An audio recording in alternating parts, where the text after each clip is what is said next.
1-800-8-BIG-RED. This is Lincoln's home for sports talk on the FM dial. Also online at theticketfm.com. On the internet. KNTK FM Firth, 93.7 The Ticket. It's time to go one-on-one with DP. Coming at you live from the Coppel Chevrolet GMC studios. Here is your host, Derek Pearson.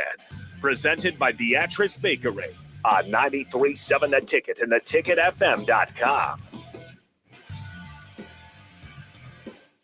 Let's get after it. It's a Thursday, and we have some really cool stuff happening.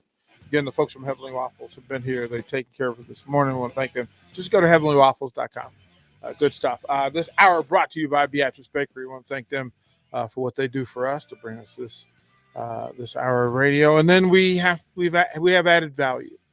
We have added value. So when you bring in the coach, there's only one way to do so. 402-464-5685. If you want to add questions to it, add commentary, please do. But he's on the Honda Lincoln hotline, and you can check it out on the Starter Heyman video stream, Facebook, YouTube, and Twitch. So let's get ready. Let's set the tone. Here we go.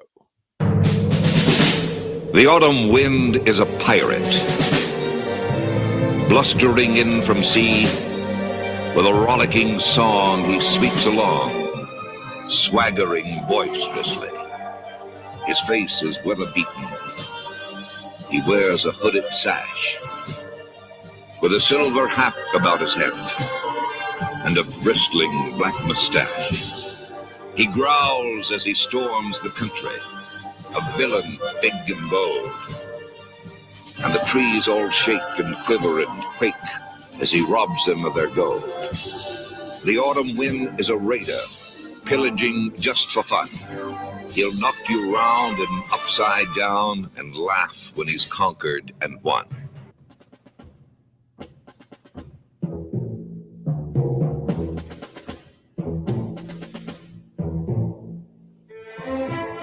Yes, sir. Yes, sir. Yes, sir. That is our lead in to the coach. Fairfax Football Academy. What up? Barry Thompson. Coach, how you doing this morning, sir? I'm doing great, man. Just got off the football field with the what we're going to call the Oakmar Breakfast Club. Okay. I think some of them are listening in, and just had a great morning workout and ready to rock and roll about some football coaching and food. That has been the theme this morning.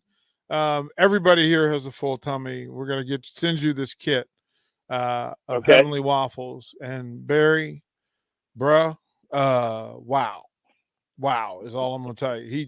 Look, a churro waffle, a waffle with andouille sausage and grits.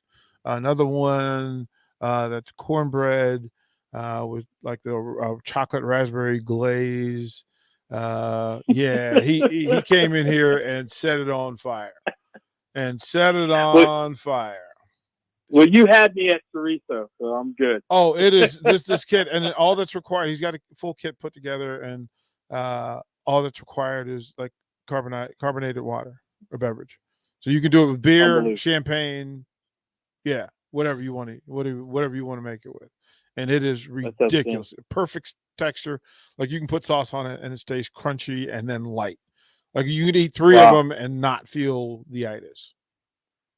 That's great. Right. That's great. So I caught the tail end of it. There was seemed like everybody was happy and full right before we got on here. Bro, everybody here. I mean, you got the big folks in here and they are all happy. We do have some news to share. And I have to share this with you and let you guys know that officially going forward, this hour of radio each week, Thursdays, will be brought to you by Ambition Electric. That the folks from Ambition Electric, Joe Davis and company, thought so highly of Barry Thompson and what he offers from week to week that they wanted to sponsor this segment this hour. And so, Barry Thompson, you are official. You are absolutely official. You've always been bona fide, but now you're official. You have a sponsor. So now we can actually pay you for doing this. This is actually pretty cool. Well, big shout out to Ambition Electric, and thanks, and I hope I do them proud. Well, you already have. The work's been done. How you carry it and how you present it, they're aware. They're good folks. They're like-minded folks, like-hearted folks, and it's good to be able to do this. So I was thrilled. I was trying to keep the secret from him. That's why I was like, okay, I don't want to tell him until we go live. But right, like I wanted to tell you, but I was like, nah, let's wait until we're live on air. So it's the busy time of year, and there's so much stuff going on. You and I have been in similar circle space and otherwise for most of our lives, from 16, 17 to now. And our journey as student athletes, friends, husbands, dads, etc., have taken us to common ground, and we've met ourselves in common space. And one of the places that we had been, we were a high school coach, and where we were assistants, it wasn't our program, but we were assistants. And I think it's fair to say that we went through a situation that's very similar to what's happening now nationally. We're student athletes, the pressures, the stresses, the drama, the access, the lack of mission and purpose is affecting student athletes. And you and I were at a place where it hit a high school in Virginia pretty hard. And yeah. and correct me if I'm wrong, but there were three of these situations and scenarios in like 2 years, right? Is that just within that school, and then the surrounding schools, there were a few more, but yes, exactly. Right. So in that space, you and I made a decision. Like we made a decision that we had to do something in that space to change that. Right? To at least give student athletes a place where love was welcome, that love was apparent, love was loud. That we decided that along with helping them achieve the things they wanted to athletically, that we had to help them achieve becoming the kind of person they wanted to be, that they were proud of being. Right. So, well, DP, I'm sorry. I'm sorry. Didn't mean to cut you off. No. Go ahead. It just because I think this is the conversation that needs to be had. Well, it's so funny. I labeled it. I was with a group of young men this morning. They're budding free agents, and they're working their way through the circuit. And all of them have a good chance to catch on and get into some type of camp. And so I had a feeling we might be talking about this.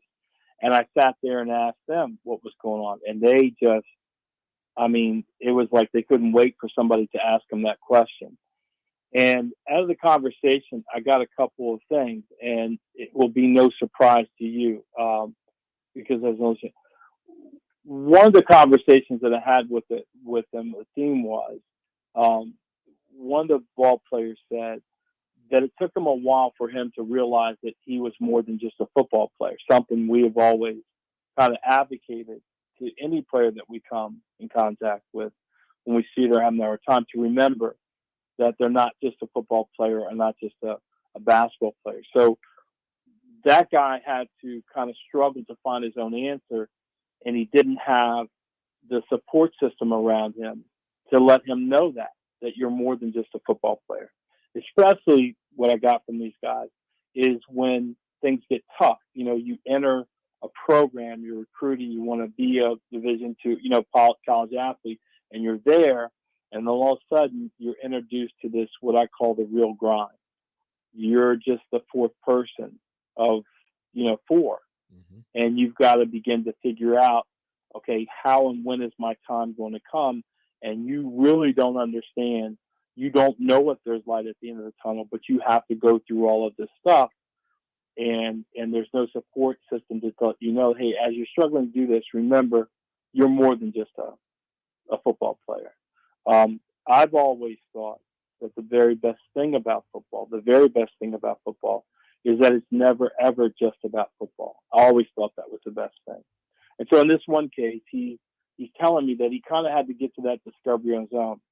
Another of the athletes said that, because I asked the question, do you think that with the pressure to win, could there be a coach who could coach in such a way that you understood that he cared about you, but he still was pursuing winning? And one of the players said that he thought that was essentially too much because of the pressure to win. What they needed was a mental health department, somewhere where a player could go, which led me to, I said, well, can't you talk to your position coach? And he goes, no, I can't talk to my position coach like that. Right. But he said, and as one of my quarterbacks said, I can talk to you like that, and you were my outlet. But if I didn't have that, there was nothing on campus for me to go to.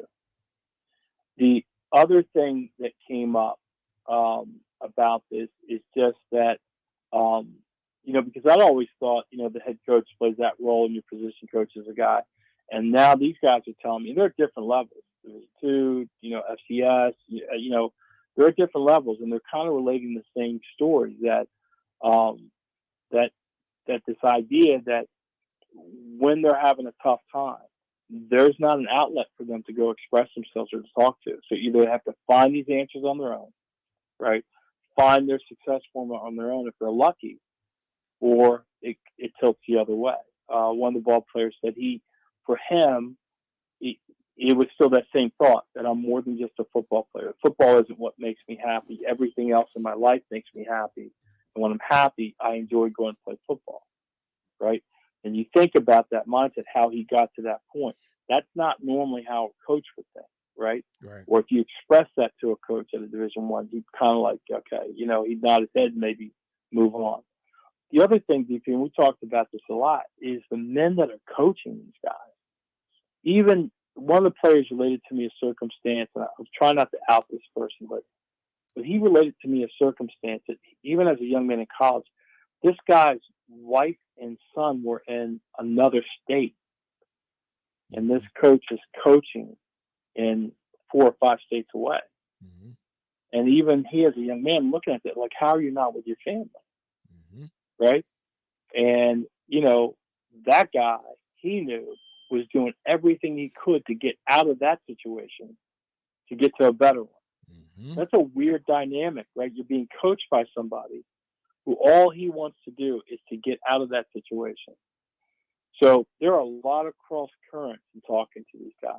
But at the bottom, I think a lot of it can be fixed if, one, all the schools have support departments for these players, right? They have some type of outlet where they can go and talk to somebody because they evidently can't talk to their position coaches, right? And they surely can't talk to the head coach. Yeah, and then there's so much depth to all of it. So to unpack all that, first of all, you and I like to say the one thing constant about young student athletes or young people in general is that they can't wait to tell you who they are. Yeah, they're just waiting for you to ask. Yep. Yeah. No, and it's small things. I've heard about programs. For instance, let's just talk about the players that are in the back end of the roster, right? They're not the starters, and at the Division I level, you got to win and do all this stuff. There's a way to pursue winning, but how do you handle the back end of that roster? If you're aware enough that these guys are going to every single meeting, right, and they're doing everything you require of, and they're not getting any reward, why can't you set up a reward for them?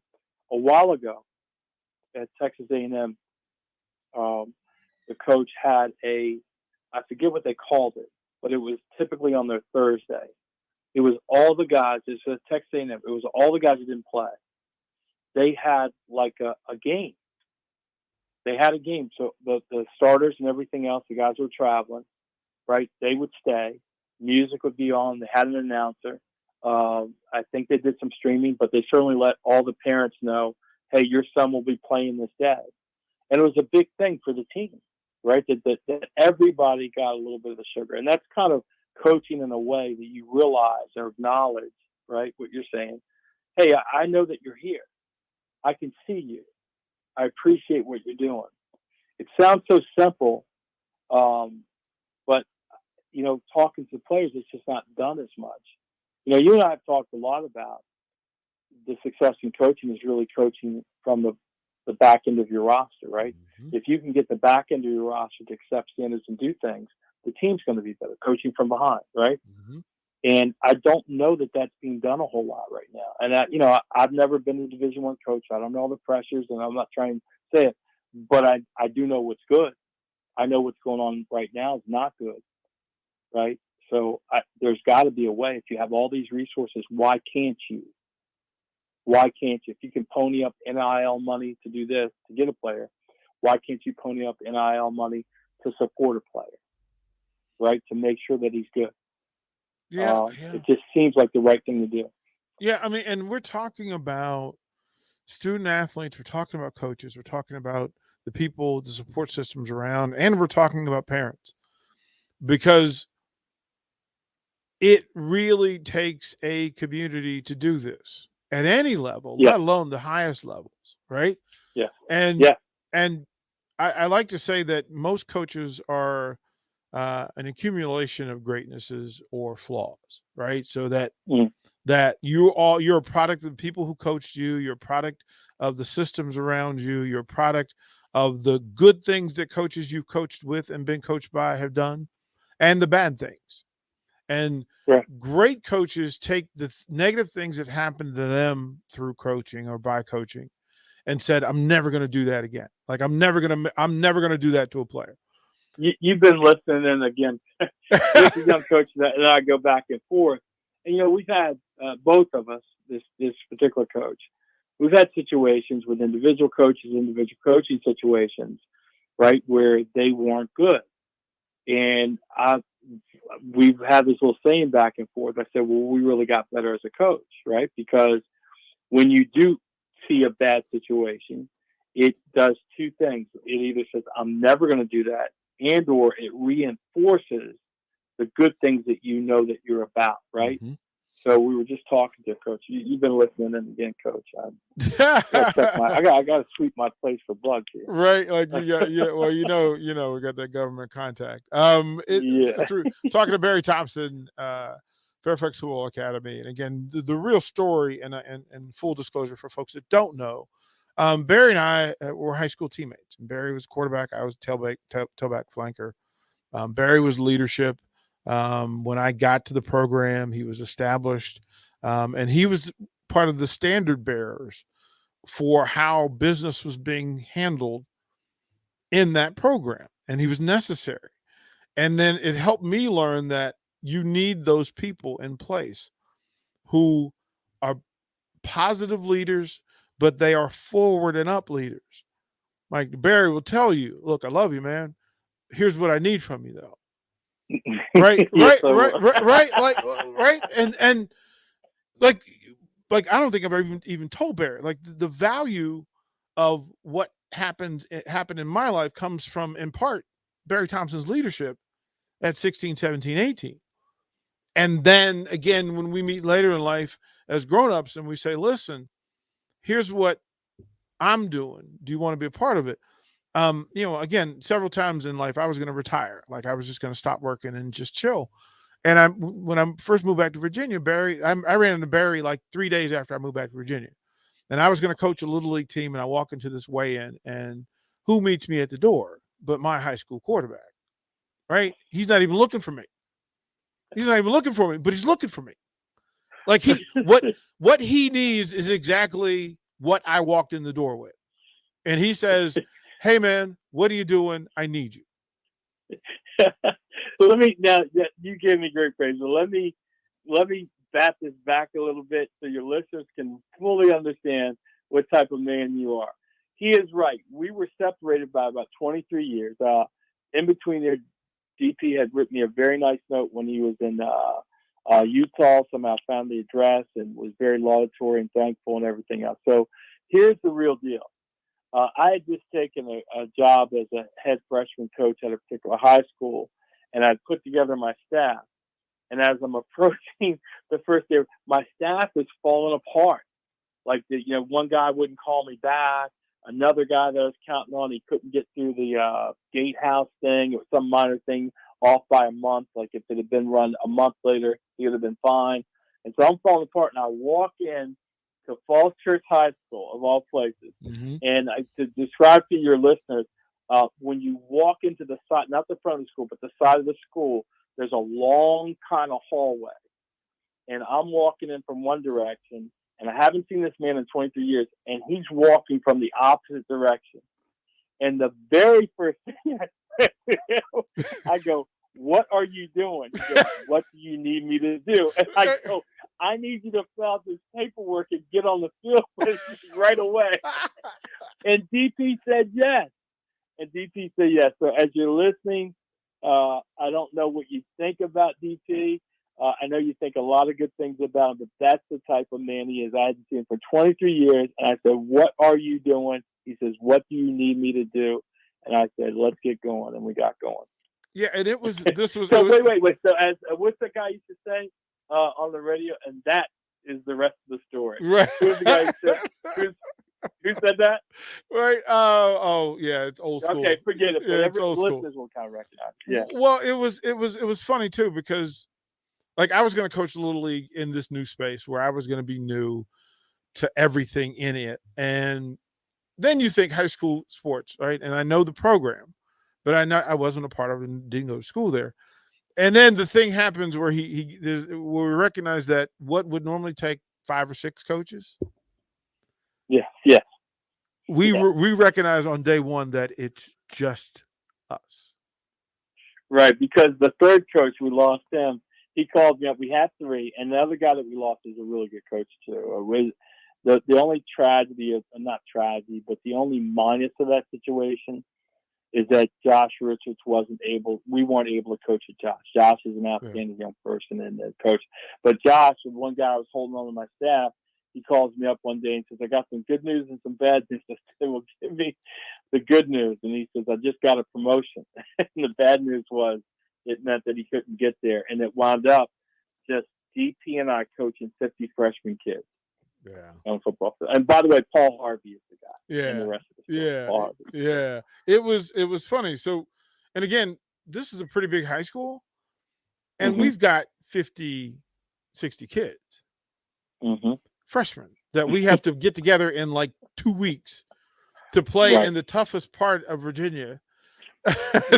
Right. And we're there, and then we go, okay, so how are we going to do this? Okay, you coach all the backs on offense and defense. I'll coach all the linemen on offense and defense and special teams, and we'll get through. And we got through. And amongst that group, you've got Naval Academy, West Point, 5 that I know of are now college coaches.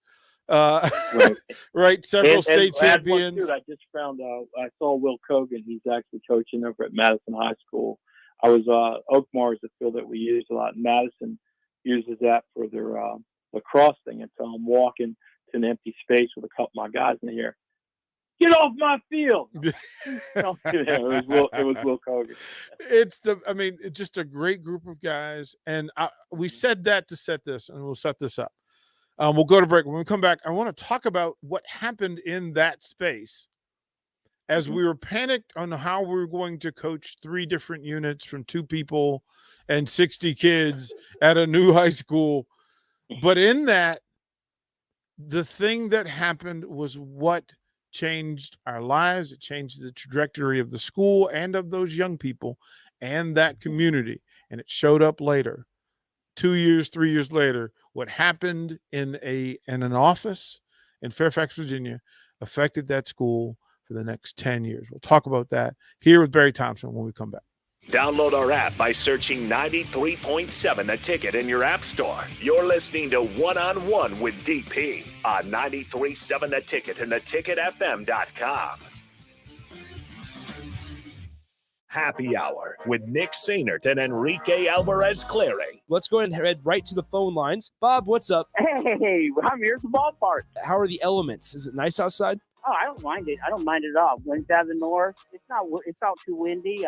When I first got here, about a half hour ago. Yeah, check 2, yeah! Check 2! Anytime that day. I'm sorry. It's okay.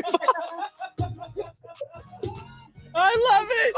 Thank you, Bob. Bob, we're going to let you go, Bob. All right. I'll be here. Weekdays from 2 to 3 on 93.7 The Ticket and theticketfm.com. People always ask, what are Jake and Sip like when they're off the air? Well, the answer probably won't surprise you. Hey, Jake, your Honda's looking a little dirty. Says the guy whose license plate is barely visible. I mean, do you even care about that thing anymore? It gets a little uncomfortable. Now, that's when I jump in. Hey, whoa. Mark, did you get a new car? Nope, just took my car down to Nebraska Auto Detail. Joe and the staff made the outside and the inside look amazing. Maybe you guys need to go. Okay, wise guy. Settle down, Jake. Call Nebraska Auto Detail today at 402-601-5086. Working at Continental in Lincoln isn't a job, it's a career. And right now they've raised wages again and they're hiring for production operators at $22.07 per hour and other select jobs starting at $23.77 per hour, with wages growing up to $29.71 per hour. Continental also has salaried jobs available and great benefits, plus medical and prescription costs at very low premiums. Dental, vision, and life insurance are offered at no premium cost to the associates. To learn more or to apply, go to continental-jobs.com with keyword Lincoln. Come work at Continental today. Husker fans, continue to support the Nebraska softball team during Fan Appreciation Weekend, May 6th through the 8th. The team hosts Indiana in a 3-game series with giveaways each day. On Friday, the first 500 fans receive a water bottle. Come out Saturday and be one of the first 500 fans to receive a blanket. And on Sunday, if you're one of the first 500 fans, you'll get a pint glass. Saturday's game is also Senior Day and is free admission for everyone. For more information, visit Huskers.com. Get your single game tickets now at Huskers.com/tickets or call 1-800-8-BIG-RED. 93.7 The Ticket, Fox, KFXL weather. Sponsored by John Henry's Plumbing, Heating, and Air Conditioning. Partly cloudy skies, but very comfortable conditions for our Thursday, topping out at 76 with a light south wind at 10. We will see a chance of scattered showers and thunderstorms late this afternoon into tonight with a low of 56. Continued chance of storms tomorrow afternoon, possibly even some severe weather with a high of 73. I'm meteorologist Tim Wright from 93.7 The Ticket and theticketfm.com. John Henry's Plumbing, Heating, and Air. When it comes to your home or business, we know you have options, and that's why John Henry's Plumbing, Heating, and Air Conditioning gives you just that, options. We have plumbing, heating, and cooling memberships to serve all of your residential and commercial needs. We want to ensure you, your family, and your business are safe. Visit our website, jhlincoln.com, to find out more or call us at 435-5555. John Henry's Plumbing, Heating, and Air. James Enterprise Incorporated, that company that hauls your gravel, rocks, and material for your farm or construction site, says thank you to the people of the healthcare community for putting yourself in the way of danger to save the public. That is what it means to be a hero and to build a beautiful legacy. This message brought to you by James Enterprise Incorporated. For all your hauling of rock, gravel, and materials, call them at 402-432-6740. That's 402-432-6740.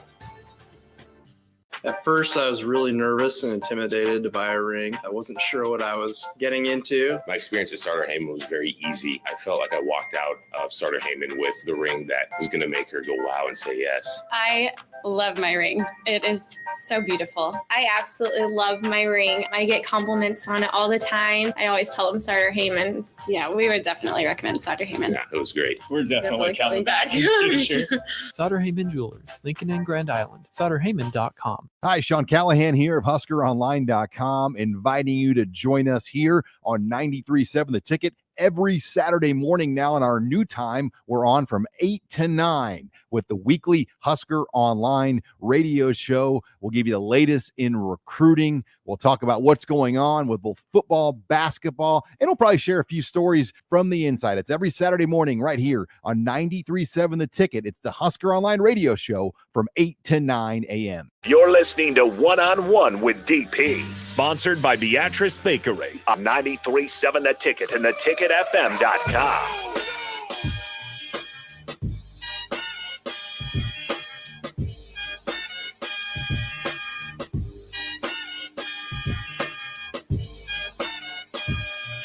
Welcome back to One-on-One. This hour, Barry Thompson Brought to you by Ambition Electric. And thank the folks from Beatrice Bakery as well for sponsoring this hour as well. We're talking about mental health and the things that happen, that can happen, should happen within programs to help our young people get through, grow through, get better, improve, mature, more stability, more boundary. Barry and I were talking about us being put in a situation where we had to coach a bunch of kids with just the two of us. And then there's a thing that happens where, in this particular case, Barry approaches the idea that, hey, we're going to take care of some of the things that get in the way of being successful before they get in the way. Right. Mm-hmm. And one of those things that pops up in this situation and happens at the high school level, happens at the collegiate level is, and I say this all the time, young people, student athletes don't generally fail because they're not athletic enough. They fail because they do not manage their time. They do not have the first thing first. They do not focus on the priority, which for student athletes is student athletes. And you and I sat in a room, and there were a couple of things that were said in that space that we're going to take control. I'll have them take control of their 168 hours each week. We're going to get an academic program, and we're going to be accountable for it. You even went as far as said, listen, if you're waiting, to get better at the thing, you need to utilize as much time as possible. So what we want from you is, if you're waiting for your parents to pick you up, you're waiting for a ride, books are open. Books are open. Yeah. Right? Before practice, if you're waiting for us to get there and start coaching, books are open. All of these are things that just quite simply connect student athletes to something other than the game itself.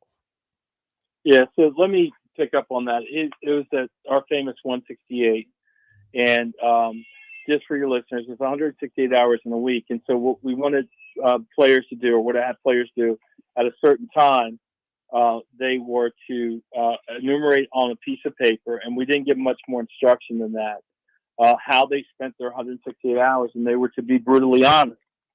And the sonnet was, we were going to give them time to bring it in, and when they brought it, it had to be signed by their parents. And I'll explain to you why that was important, and probably more important than the 168. So we would get these papers back, and kids, depending on who they were, would do quite differently. And BP recognized, hey, this is kind of like brain typing. We can see who's a creative thinker, who's a linear thinker, right? All those types of things. Some guys would make pie charts, and some guys they could barely write.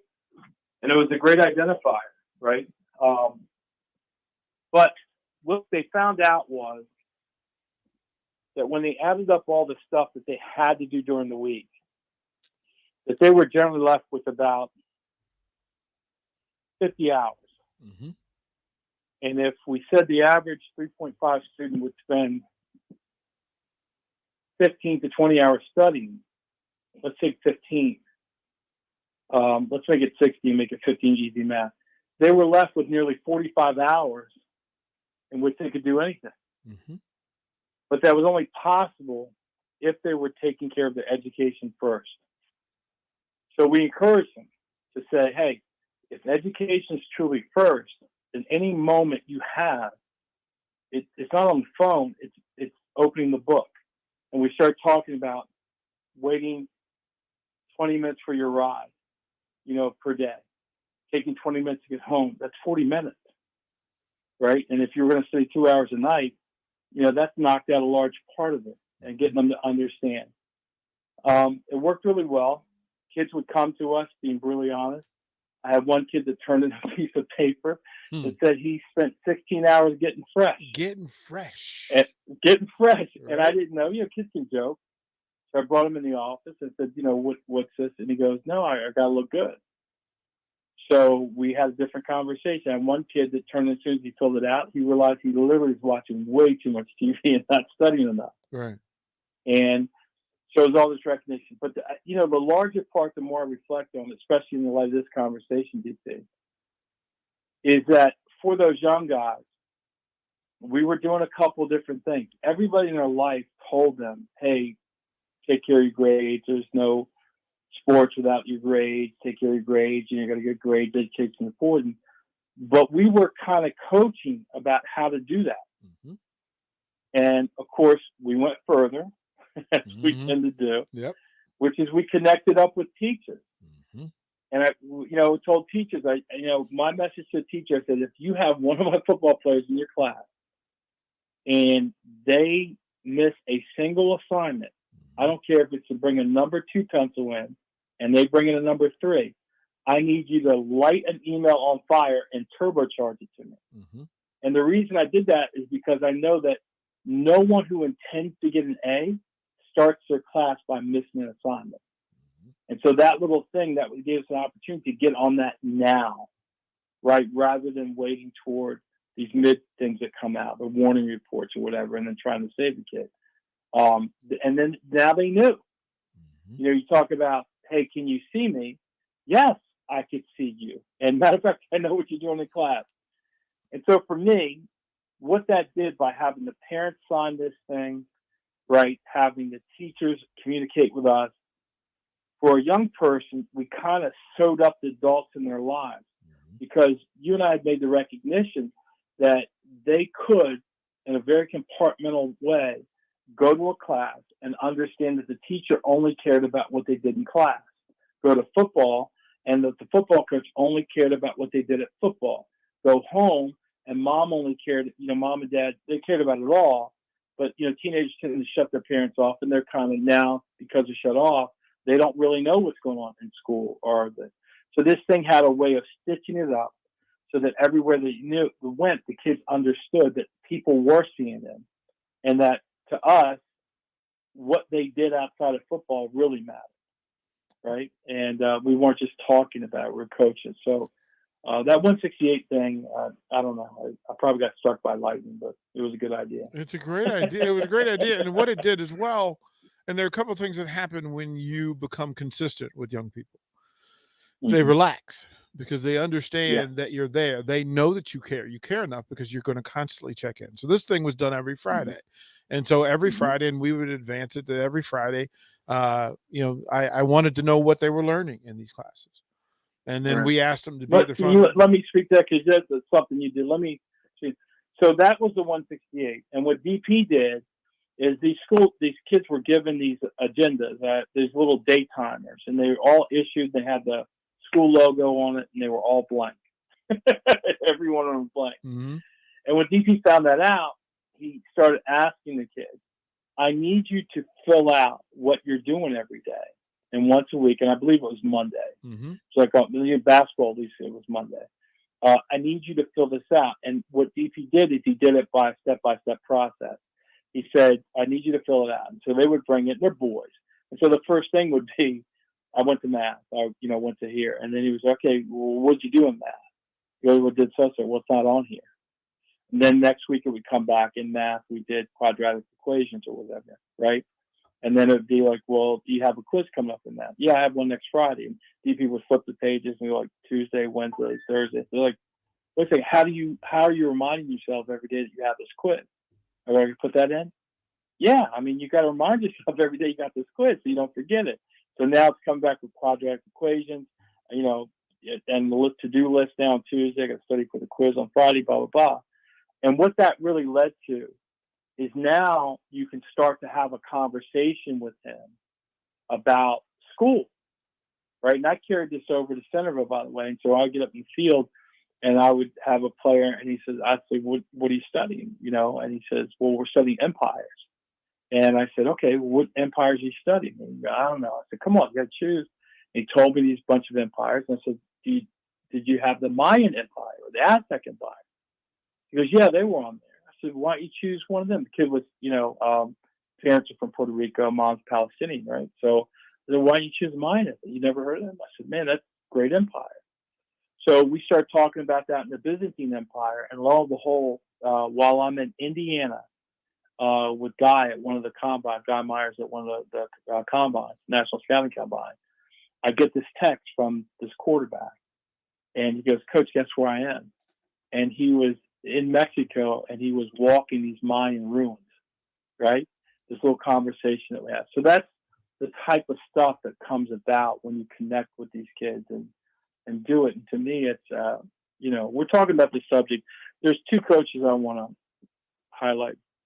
Coach Eddie Robinson, who coached at Grambling for years, and I think he retired with the most wins. He used to say, Coach, and they called him Coach Rob. He used to say, coach them like they're going to be your future son-in-law. Right? Coach these young people like they're going to be your future son-in-law. And the other guy was Bronco Mendenhall, UVA. And he said, my mission here is to build a better world through football. I mean, just think about that. Build a better world through football, which means that he's going to coach those men in a way, expose them experiences, all while they're trying to win these football games. But they're going to do it in a way that when they're done, they're going to be able to launch themselves to be great husbands, great civic leaders, and things like that. So I'm going to watch Broncos teams, those players that came from there, because he did really raise some men. It just seems to me there's room for that type of coaching, and you can still win. I know you can do that. I know you can lead people. I know you can show that you care about people and still win. And by the way, back to the Breakfast Club, you know who they universally said that? Because I was asked them, do you think you can coach that way and still win? And universally said, yeah, what Deion's doing down Jackson State. Mm-hmm. Yeah, you have to care. You have to care. You have to have purpose. Mm-hmm. You have to show up. You have to live a life. And there's a part that you have to live a life that your players want to aspire to. Like that, that's a real thing that you can't. Players aren't going to move for you if they don't feel like what you're doing achieves a life that they want to live. Like that example is necessary. And we never got to choose who we coached. So we had to have a plan in place that no matter what level of talent, no matter how many kids, no matter what the situation or circumstance, that we could be productive in it. And I'll tell the listeners this: Barry and I never talked about winning. We talked about the things that lead to winning, but we never talked about winning. We didn't coach for winning, but we won. And this is the funny thing. I want to do this here. There's a point where the high school that we were at was a basketball powerhouse, but they had limitations because there were holes in the things off the floor. And I said the way to fix this is to implement character at the beginning of their initiation into the program, so that when things got difficult later on, they would have a plan in place, and it would already be memory. It would be part of their muscle memory, a part of their mental memory, emotional memory, to be proud of themselves, to be good at what they were doing, to feel comfortable in it, and to be proud in what they were doing so they could share it with others. And coaching basketball, and Barry was not a basketball coach. But I said to Barry, first of all, I need you on my bench. Come sit on my bench. And I said, you handle the offense, I'll handle the defense. That way you'll get what I'm getting, I'll get what you're getting. We'll do. And then the next year, the JV job is open. And everybody says, well, DP will just move to JV and Barry will take freshman. I said, no. What I want to do is build a foundation. I want Barry to set the walls and the roof and the ceiling. So, and Barry's looking at me like I have four heads, right? He's like, bruh, what are you doing? Yeah. But how'd that go, Barry? Hold on. Let me interrupt you, and I'm going to do the Paul Harvey and the rest of the story. Yeah. I looked at DP like he was crazy, too. I'm like, why would you do that? And he says, no, I want you to coach them. And I looked at him, and I said, okay, I'll coach them if you pick the team. Mm-hmm. So I went to go on the tryouts, and we kind of understood who most of the kids were, but a crucial part of a lot of what we're talking about, I was about to make some big mistakes on the back end of that roster. And DP said, no, this guy to that guy. And so those choices really made a huge difference in that team. And, to what we're saying and talking, tie it all into the grade. After I selected that team, I think I've told the story before, you and I used to rush down the registrar and kind of figure out what the grades were. I know I snuck a look. And those grades helped me understand how I was going to coach this team. And there was one glaring thing that popped out. The biggest physical specimen we had on the team had the absolute worst grades. Now, the way the basketball calendar runs, is you could say, hey, you need to get those grades up and blah, blah, blah. And then you hope by the back third of the basketball season, just as you're getting into the final games, that he's got everything straight and he don't lose them. Well, that wasn't our approach. Our approach was like, we got to nip this in the bud. So I got the permission to, from his mom and from the varsity coach that I'm not going to have this kid practice until these grades are straight. So we had a conversation, honest one, about why the grades were where they were and what it would take to move them up. And so we went by a kind of reward system. I said, okay, when this gets, you'll come to practice with your books. When this grade moves to that spot, I'll give you like 5 minutes of individual time. The rest of the time will be with your books. The point being is that it made no sense for me to have this kid dribbling a basketball around the school if he wasn't taking care of the main reason that he was in school for, which was to get an education. And his mom was an educator. His mom was an educator. Yeah, and his mom was an educator, and it can happen to anybody, right? And so he thankfully, because of our honest conversation, right, he was true to his word about how these things would move up, but something was missing here, and just laziness. But he finally got it. I think as we turned the corner, we were finally a full 15. And it happened to be the exact right thing for that group of players, because it turned out that as much success as they had and as they were going to have in the future, that group of kids somehow, they got more enjoyment out of everybody having success. And to give you an example, this was a team that was 10-0 and had run through everybody. And we just win this 10th game that's kind of like a nothing game, but they win it, and they come down the hallway with their hair on fire. And I'm like, what's going on? And the reason they were excited is because they had looked at the scorebook and everybody scored. Yeah. Like that was that team's mentality. So getting him to be involved, right, and getting the whole team whole really meant a lot to that squad. And then at the very end of the season, just a very rewarding last game experience with some players who would kind of naturally resist each other, finally melding together. And that core went on to win a state championship. But it's just real rewarding when you coach Virginia that. 6A state championship from this crew, led in part by a coach who had never coached the game, but he coached the people, and he coached the situation. And they went 15-1. Barry won't brag. 15-1. And tell me how many of those kids not only were 3.5 student athletes, but they were scholar athletes. How many of your 15 were scholar athletes? I think all of them except one. I mean, the one kid didn't make it. But he went from like a 1.8 to a 3.1. He took a jump. Right? Like it was there. So like I said, through the value, and again, the things that work well have peripheral benefit. And we figured out that these kids loved each other. They loved themselves because we gave them a task. We walked them through it. We didn't leave them barren and by themselves in it. And then the successes that we were hoping for happened because we fixed the things that were required. It wasn't in-game mission. It was day-to-day, do something good for you, something good for yourself, something good for your community, something good for your teammates, your school, and otherwise, and then good things will happen. And I say this because if you can do that at that level, you can do it at any level if the focus and the intention is right. So we'll throw the break. We'll come back. You know what's up. We'll find out what Barry's cooking or eating when we get back. Watch live on Facebook, YouTube, or Twitch. You're listening to One on One with DP on 93.7 The Ticket and theticketfm.com. At first, I was really nervous and intimidated to buy a ring. I wasn't sure what I was getting into. My experience at Starter Heyman was very easy. I felt like I walked out of Starter Heyman with the ring that was going to make her go wow and say yes. I love my ring. It is so beautiful. I absolutely love my ring. I get compliments on it all the time. I always tell them Starter Heyman. Yeah, we would definitely recommend Starter Heyman. Yeah, it was great. We're definitely coming back.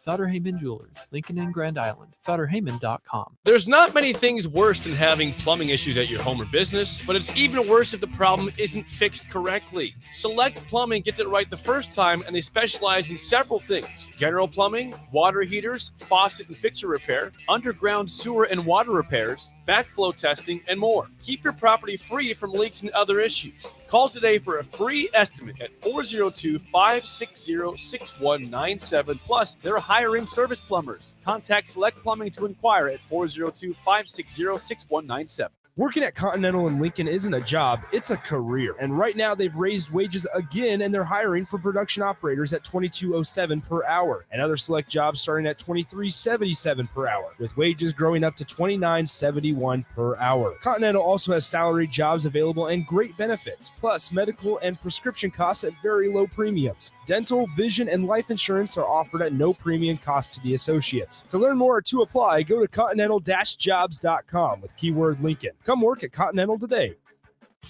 Landmark Implement, your local John Deere dealership, is hosting their annual sprayer clinic at the Buffalo County Fairgrounds in Kearney, Nebraska, February 2nd and 3rd. Landmark Sprayer Clinic offers expansive equipment and technology training on different models of John Deere and Hagie sprayers. Learn about the newest technology, machine maintenance, spray tip selection, and more. We'll be offering free dicamba certification. Join us February 2nd and 3rd in Kearney. RSVP by calling your local Landmark location or at landmarkimp.com/events. Brown Shoe Fit is gearing up for spring with new inventory on the way. They're stocking up on new spring sandals and athletic shoes daily in brands like Brooks, Hoka, Keen, Merrell, On, and many, many more. Browns has the local professionals to get the proper fit, aided by their high-tech foot scanner by Atrax. Spring is the season to be active and busy. Don't let your feet lose their support with old rundown shoes or sandals. Stop by Brown's Shoe Fit today, just south of 66th and Q in Lincoln. 93.7 The Ticket, Fox, KFXL weather. Sponsored by Security First Bank, a relationship you can count on. Partly cloudy skies, but very comfortable conditions for our Thursday, topping out at 76 with a light south wind at 10. We will see a chance of scattered showers and thunderstorms late this afternoon into tonight with a low 56. Continued chance of storms tomorrow afternoon, possibly even some severe weather with a high of 73. I'm meteorologist Tim Wright for 93.7 The Ticket and theticketfm.com. James Enterprise Incorporated, that company that hauls your gravel, rocks, and material for your farm or construction site, says thank you to the people of the healthcare community for putting yourself in the way of danger to save the public. That is what it means to be a hero and to build a beautiful legacy. This message brought to you by James Enterprise Incorporated. For all your hauling of rock, gravel, and materials, call them at 402-432-6740. That's 402-432-6740. You're listening to One on One with DP, presented by Beatrice Bakery on 93.7 The Ticket and theticketfm.com.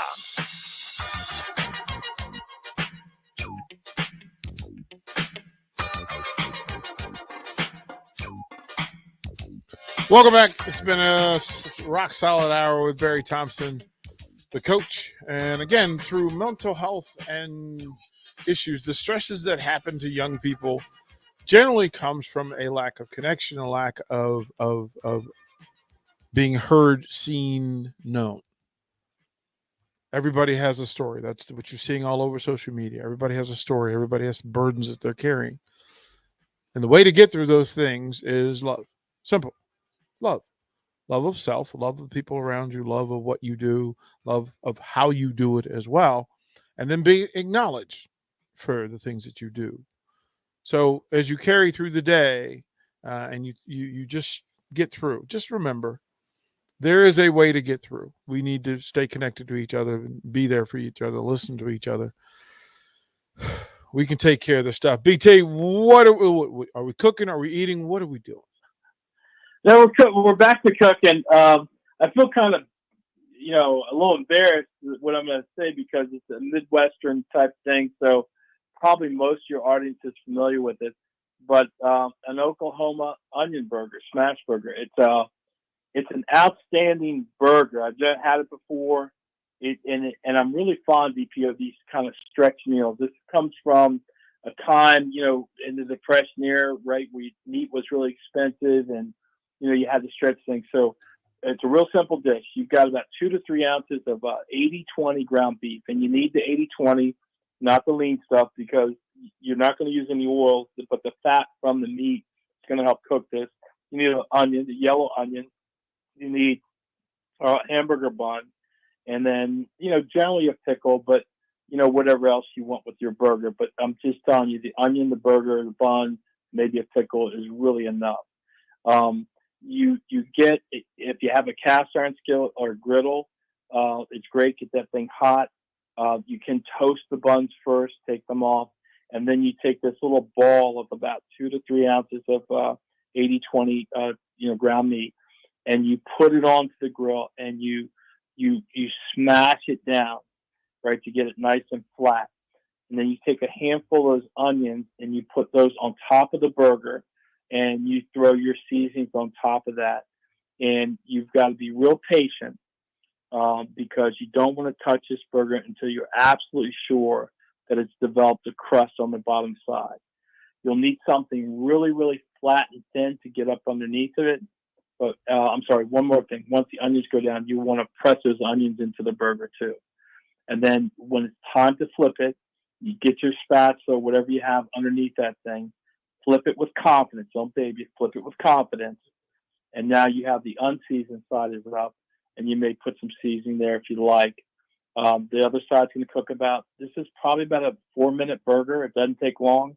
You let those onions go, and the onions will cook, and they need to be kind of paper thin, right? And they're going to cook to all different types of, doneness. Some will be crisp, some will be caramelized, some will be just slightly cleared, which really adds to it.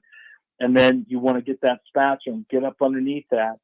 Before you put the bottom bun on the top, that unseasoned side, while it's finishing on the onion side. And then get up underneath that. You want to turn that whole thing over, put it on the plate, and then just put on whatever you want. I'm a pickle, maybe mustard guy. Put that on. It is one of the most. I like hamburgers.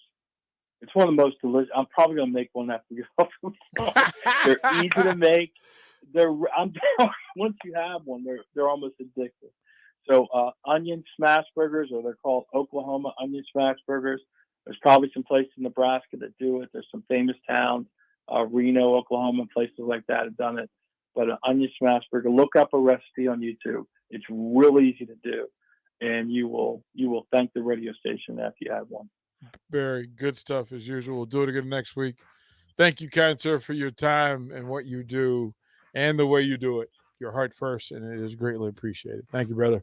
All right, and let me give a shout out to Mr. Davis and Ambition Electric. There we go, Joe Davis, Ambition All right, Electric, for hooking up Barry Thompson. We'll throw it. Don't go anywhere. The Captain Show. Rashawn Jackson, Corey Schlesinger, fullback you.